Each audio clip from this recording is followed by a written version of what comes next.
7 India, सच दिखाने की हिम्मत। नमस्कार, न्यूज 24x7 इंडिया में आपका स्वागत है। मैं हूं आपके साथ नेहा। गृह मंत्री अमित शाह के विरोध में लाहौर में विरोध कर ज्ञापन सौंपा।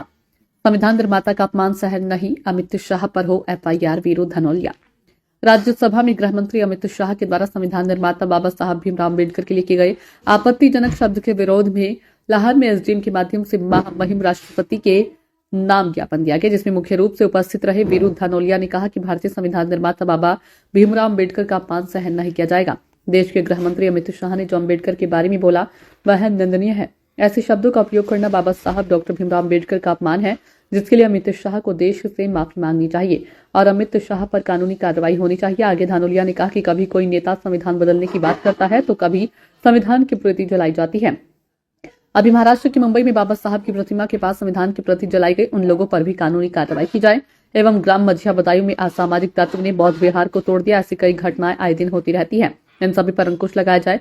आज ज्ञापन में गोपीलाल कुशवाहा, जितेंद्र बघेल, सामाजिक क्रांति मोर्चा उपाध्यक्ष मौसम मल्होत्रा, जिलाध्यक्ष भीमसेना एड पीबी जारोलिया, कृष्ण नारायण कुशवाहा, सतीश निराला, रवि चक्रवर्ती, कमलेश दोहरे, एडवोकेट प्रशांत जारोलिया, एडवोकेट जितेंद्र जरतोलिया, एडवोकेट अखंड प्रताप, मोंटी रायपुरिया, अरविंद मेहरा, संजय अंचल आदि मौजूद रहे। रौन से कुंवर सिंह की रिपोर्ट। किया गया है उसका मुख्य उद्देश्य था कि अभी हाल ही में राज्यसभा में गृह मंत्री अमित शाह ने बाबा साहब डॉक्टर भीमराव अम्बेडकर जी के बारे में आपत्तिजनक टिप्पणी की।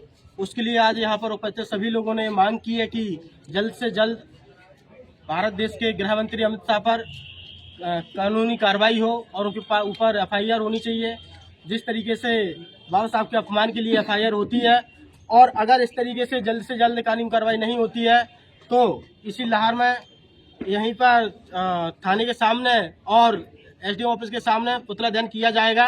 ये सभी लोगों की मांग है और मैं आगे बता देना चाहता हूं कि जिस तरीके से ये लोग बाबा साहब का सदियों से अपमान करते आ रहे हैं और उन्होंने ये कहा कि बाबा साहब कोई भगवान नहीं थे, तो मैं मानता हूं कि बाबा साहब इस देश के कम से कम 85% लोगों के लिए भगवान थे। अगर कुछ लोगों के लिए भगवान नहीं थे, वो भगवान ना माने, लेकिन इस देश में दबे कुचले लोगों को उन्होंने वास्तविक जीवन दिया, जिसको आज हम स्वर्ग कह सकते हैं। तो वो स्वर्ग की जो टिप्पणी है वो उनकी एक मिथ्या और गलत मानसिकता की टिप्पणी है। इसी के साथ साथ मैं अन्य पार्टी दलों की बात भी कहना चाहूंगा कि वो लोग भी अपनी राजनीतिक रोटियां इस पे न सेकें। बाबा साहब को वास्तविकता में किस तरीके से उनके अनुयायी या उनकी क्या विचारधारा थी, उस विचारधारा को अपनाएं और उस विचारधारा से इस देश में अमन चैन लाने की कोशिश करें, उस विचारधारा से इस देश में विकास कार्य करने की कोशिश करें। इस तब तो हम बाबा साहब के अनुयायी और बाबा साहब के असली जिस तरीके से वो लोग लड़ाई लड़ना चाहते हैं बाबा साहब की फोटो दिखा करके, तभी समझा जाएगा कि वो लोग वास्तविकता में बाबा साहब को सम्मान देना चाहते हैं।